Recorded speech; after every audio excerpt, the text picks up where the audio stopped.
Assalamualaikum warahmatullahi wabarakatuh.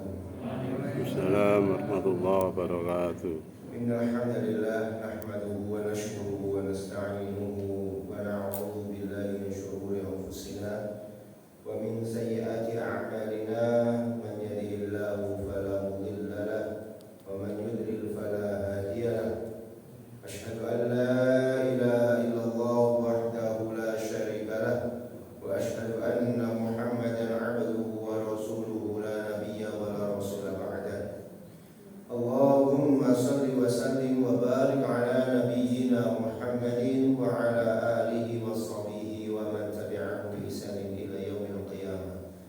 Allahumma inna nas'aluka 'ilman nafi'a wa na'udzu bika min 'ilmin la yanfa'. Allahumma inna nas'aluka khaira ma fi hadhihi al-lailah wa khaira ma ba'daha wa na'udzu bika min syarri ma fi hadhihi al-lailah wa syarri ma ba'daha. Bapak Ibu hadirin jamaah yang dirahmati Allah Subhanahu wa taala, alhamdulillah kita senantiasa bersyukur atas segala nikmat dan karunia yang Allah berikan kepada kita. Mudah-mudahan dengan semakin banyak nikmat semakin meningkat amalia ibadah kita kepada Allah Subhanahu wa taala. Salawat beriring salam kita haturkan kepada uswah kita, panutan kita, Nabi Muhammad sallallahu alaihi wasallam, keluarga dan seluruh sahabat-sahabatnya. Bapak Ibu hadirin yang dirahmati Allah Subhanahu wa taala, kita lanjutkan pembahasan tafsir kita di surat Al-Baqarah. Kita masuk di ayat ke-113. Namun seperti biasanya kita baca terlebih dahulu ayatnya, kemudian kita bacakan terjemahan dan tafsirnya. A'udzu billahi minasy syaithanir rajim.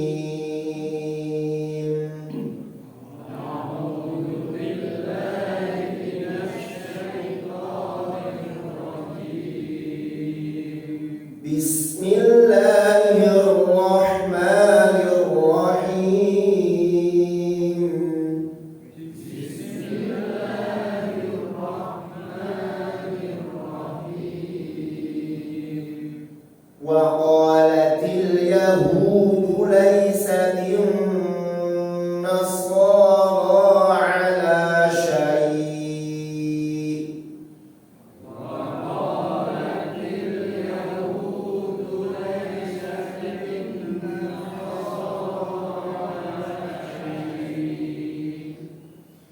وقالت النصارى ليست اليهود على شيء وهم يتلون الكتاب.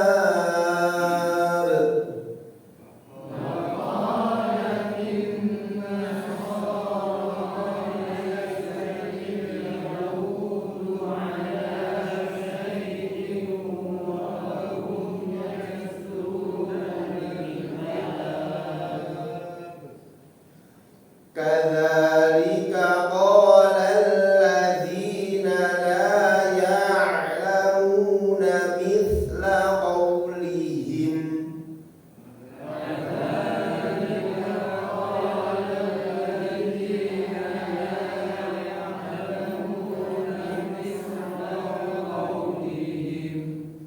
فالله يحكم بينهم يوم القيامة.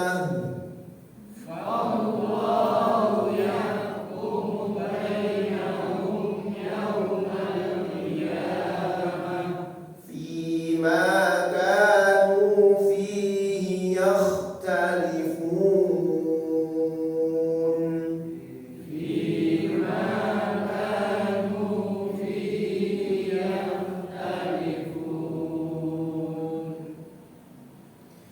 Waqalatil yahudu, dan orang-orang Yahudi itu berkata, laisatin nasara ala syai', orang-orang Nasrani tidaklah memiliki sesuatu pegangan atas agama yang lurus.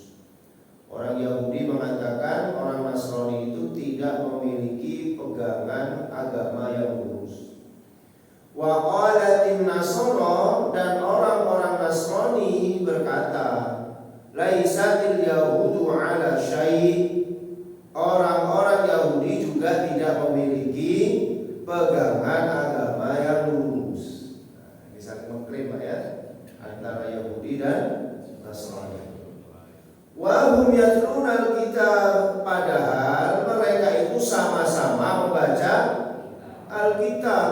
Orang Yahudi baca Taurat, orang Nasrani baca Injil. Dan Taurat dan Injil itu adalah sama-sama kitab yang diturunkan oleh Allah Subhanahu wa taala.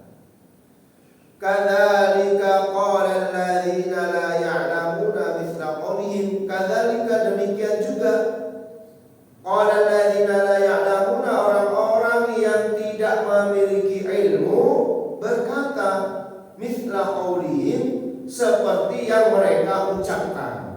Seperti yang mereka Yahudi dan Nasrani ucapkan. Orang-orang yang tak punya ilmu juga mengatakan seperti itu. Fallahu, maka Allah yahkumu, akan menghakimi kalian ya, bainahum, di antara mereka, yaumal qiyamati, pada hari kiamat, fima kanu fihi yakhtalifun, terhadap apa yang mereka perselisihkan.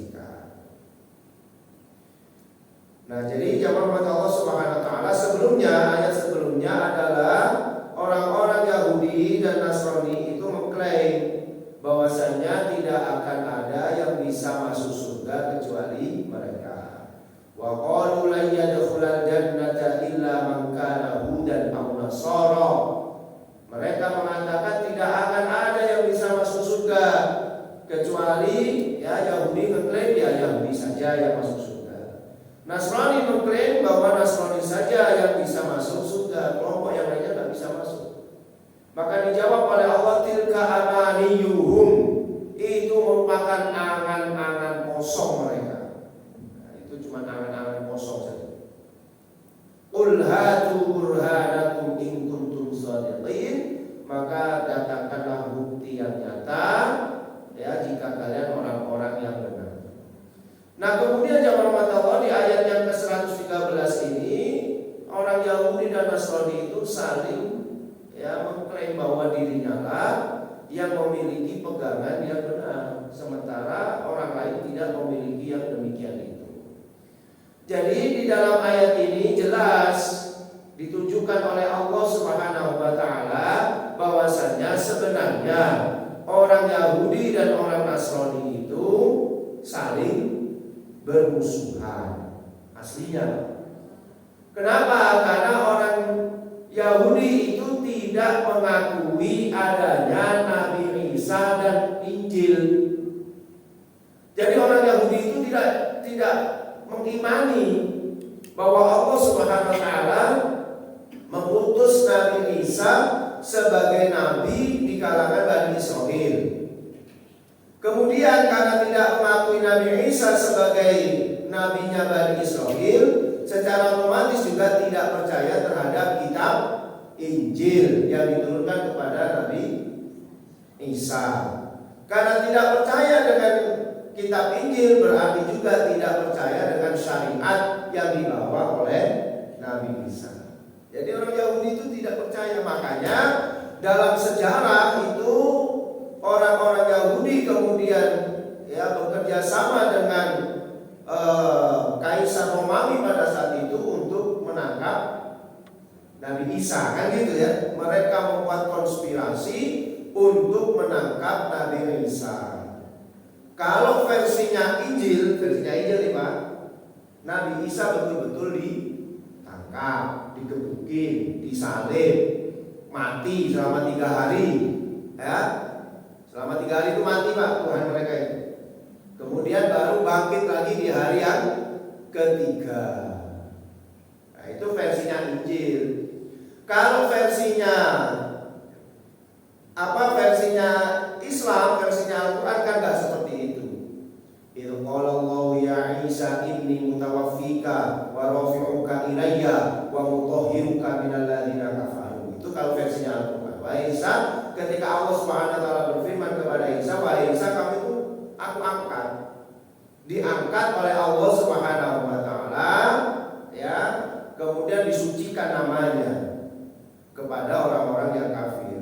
Yang ditangkap itu siapa? Yang ditangkap itu adalah salah satu muridnya yang durhaka, yang melaporkan persembunyiannya Nabi Isa kepada orang-orang Yahudi, ya, yang kita kenal namanya Yudas Iskariot. Yudas Iskariot itu yang kemudian oleh Allah Subhanahu wa taala diserupakan wajahnya mirip dengan Nabi Isa, sehingga kemudian dialah yang ditangkap, dipukulin sampai disalib dan seterusnya. Jadi yang disembah oleh orang-orang Nasrani hari ini itu bukan Nabi Isa, tetapi murid yang durhaka yang namanya Yudas Iskariot. Nah, ini versi Al-Quran, ya. Jadi versi Injil dengan versi Al-Quran berbeda. Kenapa berbeda? Karena versi Injil ini sudah dirubah-rubah kisahnya oleh orang-orang Nasrani. Untuk apa? Untuk memesankan bahwa Nabi Isa atau Yesus bagi mereka itu adalah betul-betul Tuhan. Jadi dibuat kisah itu seolah-olah Nabi Isa itu kemudian menjadi Tuhan. Kenapa sebabnya? Karena sudah mati selama 3 hari, kemudian bisa bangkit lagi, menemui beberapa muridnya, ya. Jadi nanti ada pertanyaan itu kalau kita memang cerdas. Kalau pengikutnya cerdas itu pasti ada pertanyaan. Kalau selama Tuhan itu mati selama 3 hari, berarti alam semesta ini mengalami kekosongan Tuhan. Oleh mengalami kekosongan Tuhan gimana, Pak? 3 hari loh. Ini bukan waktu yang singkat ini 3 hari. Jangankan 3 hari, 1 detik saja misalnya nggak ada Tuhan, itu apa yang terjadi? Ya. Ini sampai 3 hari, Masya Allah. Nabi Musa itu pernah bertanya kepada Allah Subhanahu wa taala. Ya, bertanya kepada Allah. Karena memang Nabi Musa ini punya mukjizat, bisa bercakap-cakap dengan Allah. Suatu ketika Nabi Musa itu ingin tahu gitu, ya, bagaimana kalau engkau itu wahai Allah ngantuk sebentar saja misalnya, ya, bagaimana kalau engkau itu misalnya ngantuk sebentar saja. Maka kemudian Allah Subhanahu wa taala mengutus malaikat Jibril, ya. Allah mengutus malaikat Jibril supaya Nabi Musa itu memegang gelas yang berisi air. Nah, kamu pegang gelas itu berisi air. Pegang terus kan. Lama-kelamaan bosan kan Nabi Musa ngantuk. Sebentar saja gelas ini sudah tumpah. Ya, airnya. Nah, kata Allah, itu kalau aku ngantuk sebentar saja tumpah semalam semesta ini. Ya. Maka Allah Subhanahu wa taala ngantuk saja enggak gitu. Nah, ini dalam keyakinan orang Nasrani, sampai Allah itu mati dalam waktu 3 hari. Masya Allah, kalau sampai mati 3 hari, ya, yang terjadi apa dengan alam semesta ini?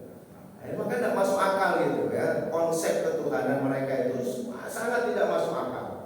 Ya, tetapi ya mereka punya yang namanya dogma, ya, sehingga ya tidak boleh dipertanyakan tentang ketuhanannya. Nah, itu yang membuat kemudian orang-orang Nasrani, orang-orang Yahudi itu mengatakan Nasrani itu dia tak punya pegangan apa-apa gitu. Nah, ini kan ada asbabun nuzul sebenarnya. Ya, kalau ada beberapa kelompok orang-orang Nasrani dari Najran itu datang menemui Nabi Muhammad, ingin memastikan apakah betul, ya, orang-orang selama ini menyebutkan Muhammad itu sebagai nabi. Karena nabi akhir zaman itu sudah diberitakan oleh Nabi Isa di dalam kitab Injil. Ini mereka mau membuktikan betul nggak ini nabi. Nah, mereka datanglah ke Mekah, ya, untuk menemui Rasulullah SAW. Di tengah perjalanan, ketika mereka sudah ada di hadapan Rasulullah, nah, mereka didatangi oleh rahib-rahib Yahudi. Mereka datang rahib-rahib Yahudi ini. Nah, rahib Yahudi ini kemudian mereka ini berjidal, berdiskusi, ya, saling adu argumentasi antara antara Yahudi dengan Nasrani. Nah, jadi Yahudi dengan Nasrani itu debat di depannya Nabi Muhammad. Sampai orang Yahudi mengatakan bahwa kamu itu tidak punya apa-apa, kamu itu gak punya pegangan apa-apa. Ya. Nah, terus dibalas oleh orang Nasrani, kamu juga gitu. Ya. Jadi orang Nasrani itu sebenarnya juga tidak percaya dengan Taurat sebenarnya, dan dia tidak percaya dengan kenabian Nabi Musa. Ya. Kok bisa Nabi bisa menjadi nabi orang yang pernah diasuh oleh Fir'aun?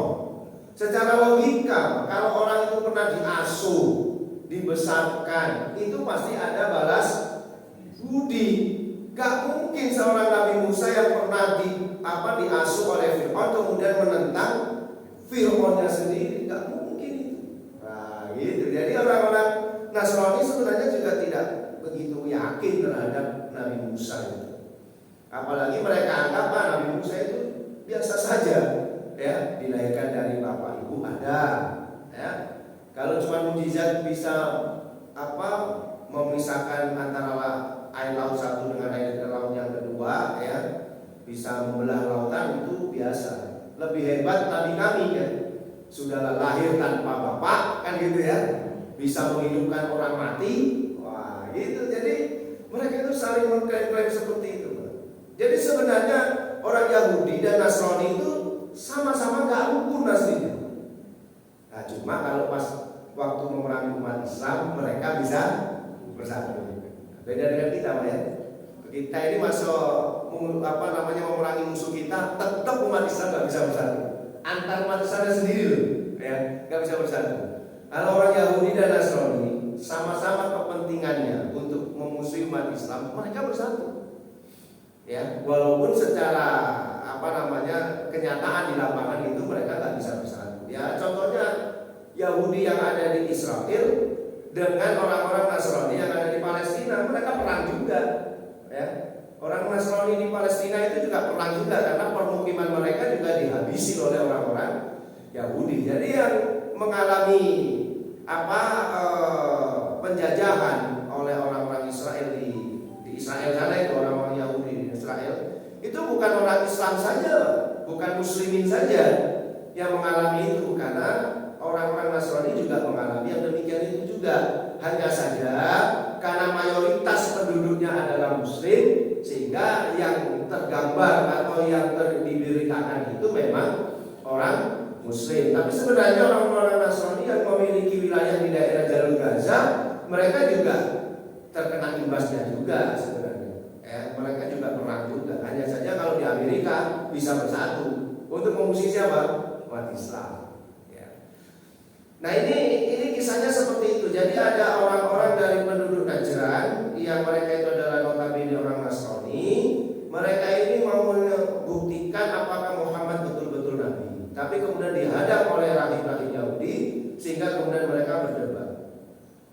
Wa qalatil yahud, orang-orang Yahudi berkata, laisatin nasara ala syai'in minad dini sahih. Ya, orang-orang Nasrani itu tidak memiliki sesuatu dari agama yang lurus. Ya, dia tidak memiliki pegangan, ya, terhadap agama yang lurus. Bagi mereka konsep ketuhanannya orang Nasrani itu lucu. Bagi orang Yahudi, ya, bagi orang Yahudi konsep ketuhanannya orang Nasrani itu lucu. Itu tadi, Pak, masa tadinya bisa mati 3 hari, bisa ditangkap, Tuhan kok bisa ditangkap, terus Tuhan kok bisa munculnya itu di zamannya, ya, di zamannya Nabi Isa gitu maksudnya. Nah, terus sebelum turunnya Tuhan di zamannya sebelum Nabi Isa, di zaman Nabi Musa, di zaman Nabi Adam, ini sebagai apa Tuhannya orang Nasrani ini? Ya, ini yang selalu dipertanyakan oleh orang-orang Yahudi. Nah, kalau katakanlah Nabi Isa itu turun sebagai Tuhan, berarti sebelum Tuhan itu turun ke muka bumi itu, yang jadi Tuhan di muka bumi ini siapa? Nah, gitu loh. Nah, ini kan gak bisa dijawab. Ya, kalau Nabi Isa atau Yesus, katakan orang Yahudi bilang seperti itu, sebagai Tuhan diturunkan di tahun itu, ya. Terus sebelum itu berarti Tuhan di muka bumi ini siapa kalau gitu? Nah, kok ada Tuhan datang belakangan? Nah, siapa sebelumnya? Sebelum dia turun jadi Tuhan ini, siapa yang jadi Tuhan di muka bumi ini kalau begitu? Nah, ini kan menimbulkan satu pertanyaan yang sulit untuk dijawab oleh orang-orang Nasrani konsep ketuhanannya. Ya. Kemudian wa kadzalika qalatin nasara. Dan demikian pula orang-orang Nasrani itu berkata fil Yahud kepada Yahud, ya, seperti ucapan orang Yahudi juga. Padahal wa hum yaqra'una Taurat wal Injil. Padahal mereka itu sama-sama membaca Taurat dan Injil. Nah, ini menunjukkan jemaah rahmati Allah bahwasanya masing-masing mereka, baik Yahudi dan Nasrani itu sama-sama mengingkari kitab mereka sendiri-sendiri. Itu membuktikan kalau orang Yahudi itu mengingkari Taurat. Kenapa? Di dalam Taurat itu pasti disebutkan tentang nabi yang akan datang setelah Nabi Musa. Ya, itu selalu disampaikan seperti itu, Pak. Jadi nabi itu kalau akan diutus oleh Allah Subhanahu wa taala pasti diberitahu dulu nabinya. Ya, misalnya Nabi Daud atau Nabi Musa, ya. Nanti akan ada nabi lagi. Nah, itu pasti diberitahukan supaya umatnya nanti bersiap-siap menyambut nabi berikutnya dengan syariat yang baru tentunya. Itu selalu disampaikan seperti itu. Begitu pula ketika Allah menurunkan kitab Taurat, bahwa Allah Subhanahu wa taala akan menurunkan Mesias, ya, Al-Masih, penyelamat, juru selamat manusia, utusan Allah Subhanahu wa taala, namanya Nabi Isa. Dan nanti ciri-cirinya juga disebutkan oleh Allah di dalam Taurat. Nah, kalau kemudian mereka mengingkari terhadap kenabian Nabi Isa, berarti mereka itu sebenarnya juga mengingkari Taurat. Ini sebagai bukti sudah. Sebagai bukti bahwasannya, ya, mereka itu memang mengingkari kitab masing-masing. Nah, Injil juga gitu, Pak. Kalau namanya Injil itu juga pasti akan mengabarkan tentang kisah-kisah orang-orang zaman dahulu. Dia kayak Al-Quran kita kan gitu. Al-Quran kita itu kan juga menceritakan bahwa Allah dulu pernah menurunkan Taurat, Allah dulu pernah menurunkan Injil, bahwa ada nabi yang namanya Musa, ada nabi yang namanya Isa. Itu selalu disampaikan di dalam Al-Quran. Dan isinya pasti tidak bertentangan dengan kitab-kitab terdahulu dalam urusan akidah. Kalau dalam urusan syariat bisa berbeda antara nabi yang satu dengan nabi yang lain, karena memang namanya Rasul itu pasti membawa yang namanya visi dan misi. Ya, mereka akan berbeda kecuali berbeda dengan nabi. Kalau nabi itu biasanya menjalankan saja syariatnya seorang Rasul, dia jalankan syariatnya Rasul kemudian dipakai untuk dirinya dan keluarganya. Tapi kalau Rasul dia pasti memiliki visi dan misi, memiliki syariat tersendiri. Ya, nah seperti itu. Nah, makanya kalau dari diskusi mereka antara Yahudi dan Nasrani ini, berarti orang-orang Yahudi itu mengingkari isi daripada Taurat, orang Nasrani juga mengingkari isi daripada Injil. Nah, ini sudah terbuka. Apa buat kita sudah terbuka ini sifat daripada orang-orang Nasrani dan Yahudi.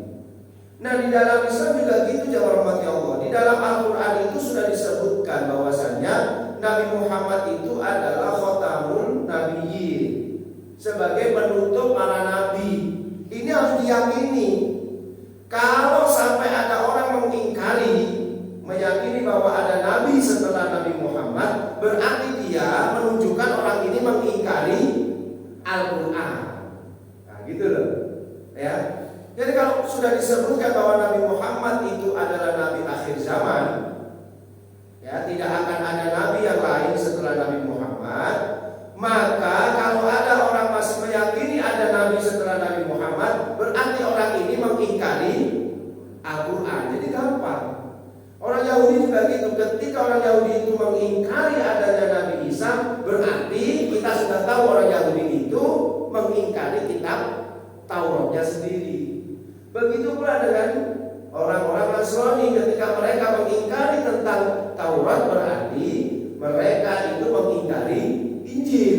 Nah gitu. Nah ini juga menjadi barometer jamaah Allah terhadap orang-orang musyrik zaman sekarang ini. Benar nggak mereka itu betul-betul beriman kepada Al-Quran? Nah kita lihat saja. Kalau mereka itu mengingkari ayat-ayat yang ada di dalam Al-Quran, tidak perlu sebagian. Satu ayat saja diingkari, maka sudah tahu kita bahwa orang ini adalah orang yang mengingkari Al-Quran. Padahal sudah disebutkan oleh Allah di awal-awal. Ya kalau kita baca Al-Quran di awal itu Allah sudah tegaskan itu. Dzalikal kitabul la raiba fihi. Quran ini tidak ada keraguan di dalamnya. Hudal lil muttaqin, menjadi petunjuk orang-orang yang bertakwa. Jadi Al-Quran ini sudah tidak akan ada keraguan, Pak. Dijaga oleh Allah Subhanahu wa taala. Walaupun pembukuannya baru terjadi atau terlaksana di zamannya kekhalifahan Utsman bin Affan. Walaupun ya secara historis bahwasanya pembukuan Al-Quran itu terjadi di zamannya Utsman bin Affan. Tetapi Allah Subhanahu wa taala sudah berjanji untuk menjaga Al-Quran. Makanya ketika Utsman bin Affan itu menyusun Al-Quran itu tidak sembarangan. Dia kumpulkan para sahabat-sahabat yang memang ahli di dalam Al-Quran. Jadi bukan beliau sendiri nulis sendiri di dalam kamarnya, bukan kayak gitu. Ya, ada lembaga pentaskhif Al-Qur'annya terdiri dari beberapa sahabat yang dulu pernah menjadi sekretaris Rasulullah yang masih hidup, yang mereka mencatat betul wahyu yang turun pada saat itu. Ya, makanya tidak ada keraguan sama sekali terhadap isi Al-Quran. Begitu pula ketika Allah mengabarkan seperti ini, Pak, kita nggak boleh ragu ini. Wah ini berarti kayaknya kita ini nggak toleransi. Nah, misalnya ya, masa ada ayat mengatakan seperti ini, orang Yahudi mengatakan Nasrani tidak punya pegangan. Nah, ini benar nggak sih ayat kayak gini nih misalnya? Loh ini nggak boleh, Pak, kita ragu terhadap hal yang demikian itu. Apa yang sudah disampaikan oleh Allah Subhanahu wa taala dalam Al-Quran itu kita nggak boleh ragu. Kalau sampai ragu, nah berarti kita memang bukan orang yang bertakwa berarti. Wong di ayat yang pertama, yang kedua surat Al-Baqarah sudah disebutkan dzalikal kitabul la raiba fihi hudan lil muttaqin. Jadi informasi apapun di dalam Al-Quran kita tidak boleh ragu. Ya, apakah itu menyangkut penganut agama yang lainnya ataupun yang diceritakan oleh Allah ya mengenai diri kita misalnya, hukum-hukum misalnya, maka tidak boleh kita itu meragukan sedikit pun ya dari apa yang sudah disampaikan oleh Allah Subhanahu wa taala. Wa fihi ma wujubul iman bil anbiya'i jami'an, padahal di dalam keduanya, di dalam Taurat dan Injil itu ada kewajiban untuk beriman kepada para nabi-nabi semuanya. Nah, jadi kalau orang Yahudi kemudian tidak mau beriman kepada Nabi Isa, apalagi tidak mau beriman kepada Nabi Muhammad, berarti mereka itu mengingkari kitab suci mereka. Kenapa? Di dalam kitab suci mereka itu, Taurat maupun Injil, itu menerangkan tentang adanya kewajiban beriman kepada para nabi-nabi seluruhnya. Nah, kalau di dalam Al-Quran kan juga gitu, Pak. La nufarriqu baina ahadin minhum. Kami tidak membeda-bedakan antara nabi yang satu dengan nabi yang lain. Umat Islam nggak boleh beda-bedakan antara nabi yang satu dengan nabi yang lain. Ya semuanya kita yakini mereka itu adalah utusan Allah Subhanahu wa ta'ala. Jadi tidak dibeda-bedakan. Jangan kayak orang Nasrani, mereka membedakan betul itu. Ya, begitu tentang nabi mereka sampai diangkat menjadi Tuhan, betul-betul dibersihkan itu, kayaknya nggak ada salahnya sama sekali. Wah, tapi kalau nabi-nabi yang lainnya ada saja kesalahannya. Ya, melakukan kesalahan ini, melakukan kesalahan ini, sampai hina sekali yang diceritakan itu. Nah, beda dengan Al-Quran, kita betul-betul menghormati dan menghargai para nabi-nabi itu. Kadzalika qala alladziina la ya'lamuna. Begitu pula orang-orang yang tidak memiliki ilmu itu berkata seperti mereka. Siapa orang-orang yang tidak memiliki ilmu itu? Min musyrikil arabi, dari orang orang-orang musyrik Arab. Maksudnya kenapa kok mereka disebut la ya'lamuna? Karena mereka ini orang-orang musyrik Arab itu tidak memiliki kitab samawi. Kalau orang Yahudi memiliki kitab samawi namanya Taurat. Kalau orang Nasrani memiliki kitab samawi namanya Injil. Nah, orang Arab ini, orang-orang musyrikin Arab di Mekah pada saat itu mereka nggak punya kitab suci. Makanya mereka disebut oleh Allah Subhanahu wa taala la ya'lamuna, mereka itu nggak punya ilmu. Ya, orang-orang Yahudi dan Nasrani punya ilmu, tapi mereka sembunyikan. Bahaya itu. Bahaya itu. Oh, mereka ini punya Taurat, punya Injil, mereka punya ilmu, pengetahuan tentang kenabian Nabi Muhammad SAW. Tapi kemudian mereka ingkari, itu bahaya itu.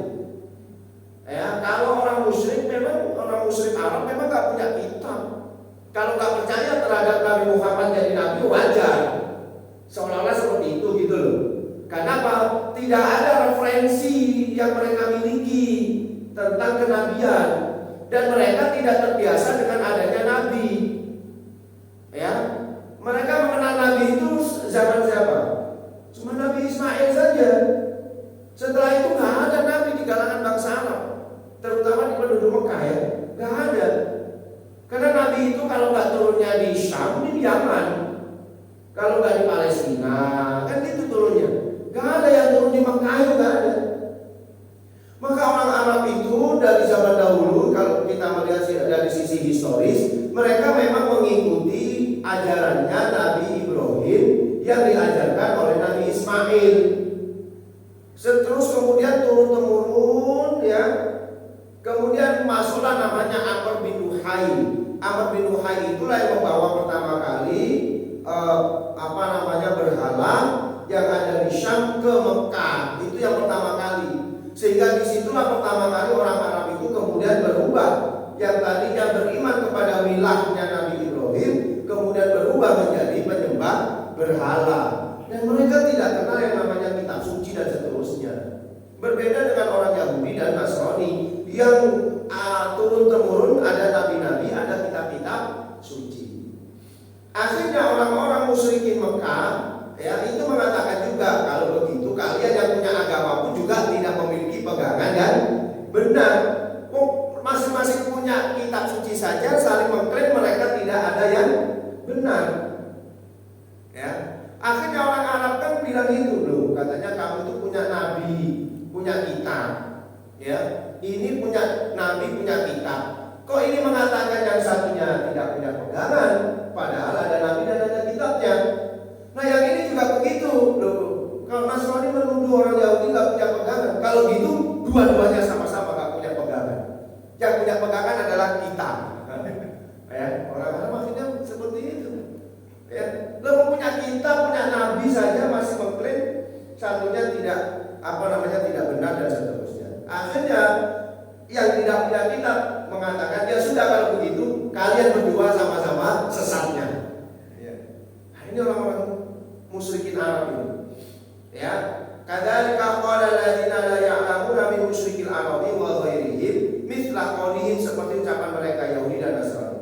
Ai qalu likulli dinin, maksudnya adalah mereka berkata kepada setiap yang punya agama tadi itu, ya, yang punya agama, yang punya kitab suci itu, lasta ala syai'in, ya, kalian sama-sama enggak punya apa-apa. Ya.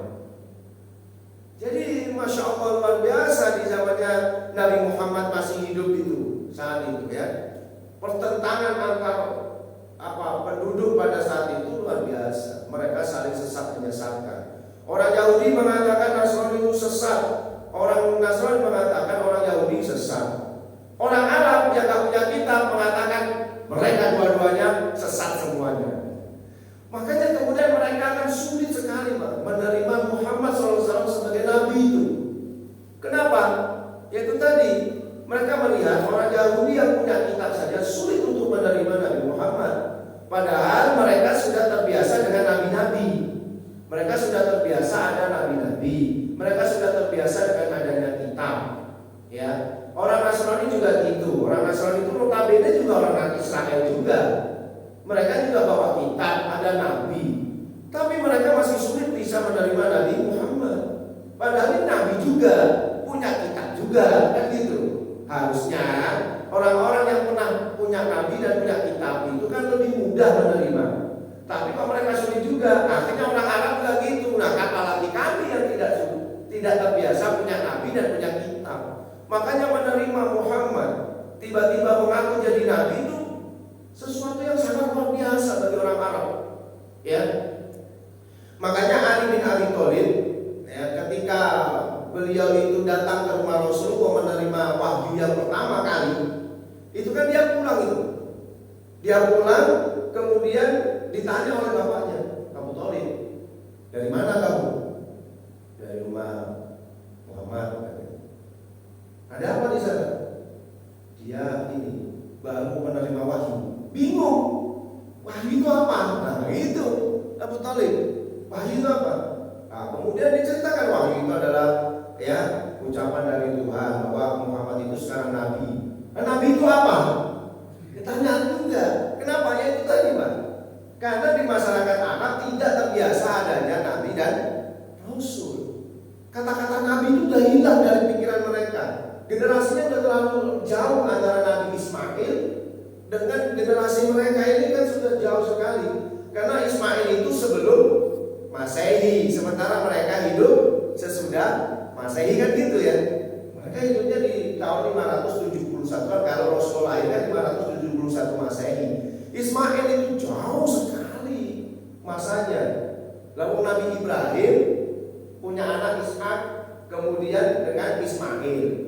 Nanti Ishak punya Yakub. Yakub ini masih menelurkan 12 anak. Masih ada Nabi Yusuf, masih ada Nabi Musa, masih ada Nabi Isa. Caranya jauh sekali antara orang Arab dengan Nabi Ismail.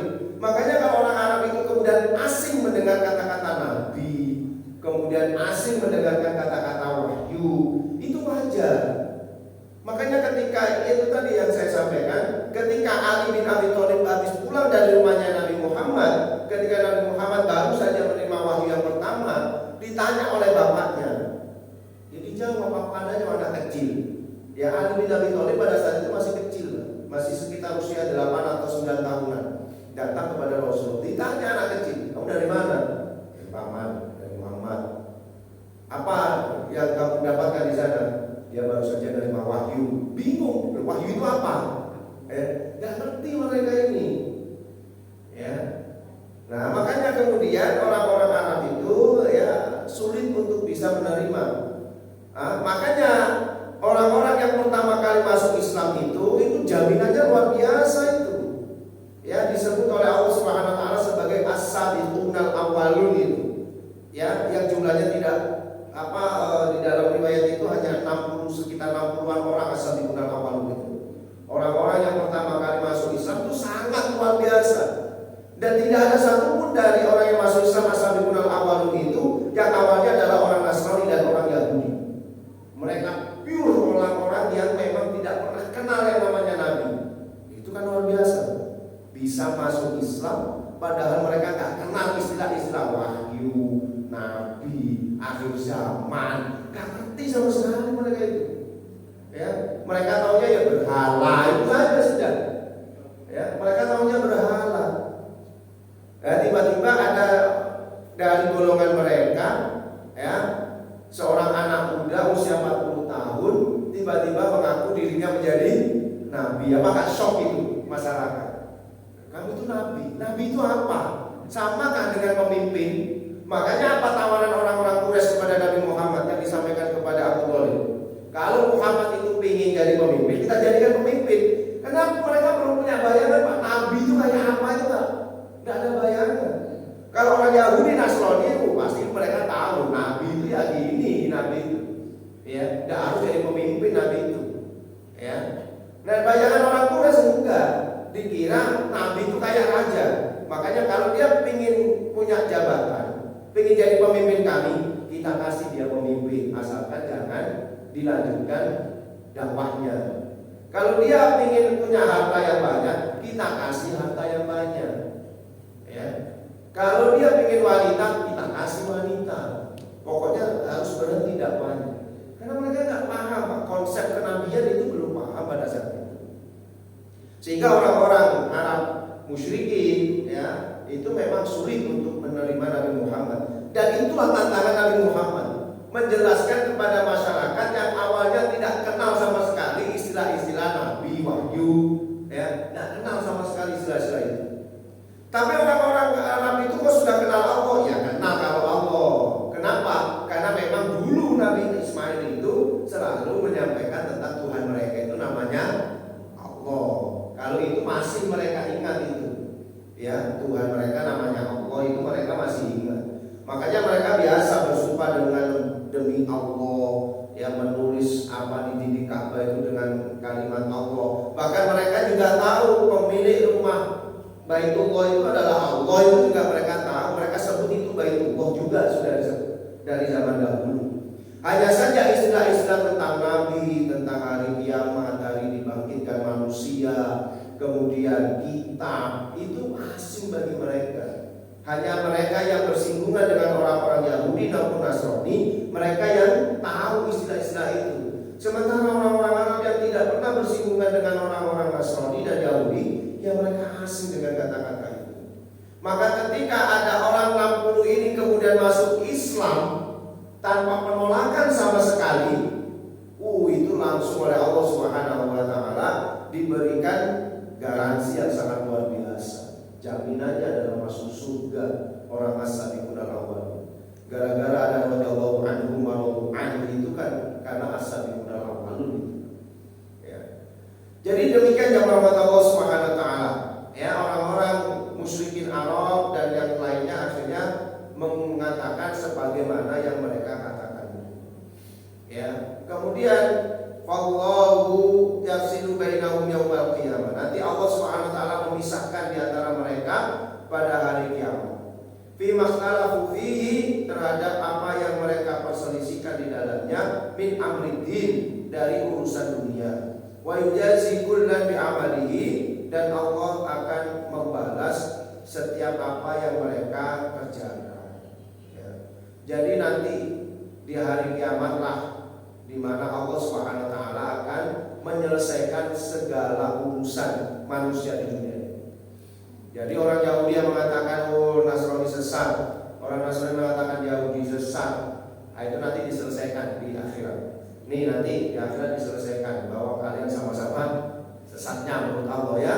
Karena dalam Al-Quran surat Al-Fatihah itu kan disebutkan ghairil maghdubi alaihim waladhdallin. Ya, bukan jalannya orang-orang yang maghdub, orang-orang yang dimurkai oleh Allah Subhanahu wa taala. Siapa? Yahudi.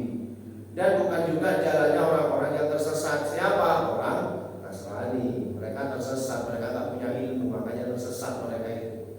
Ya, beda dengan orang Yahudi. Mereka Yahudi itu punya ilmu, tahu kebenaran, tapi disembunyikan, makanya dimurkai oleh Allah Subhanahu wa taala. Jadi masing-masing ini sudah sesat semuanya, ya, kecuali umat Islam.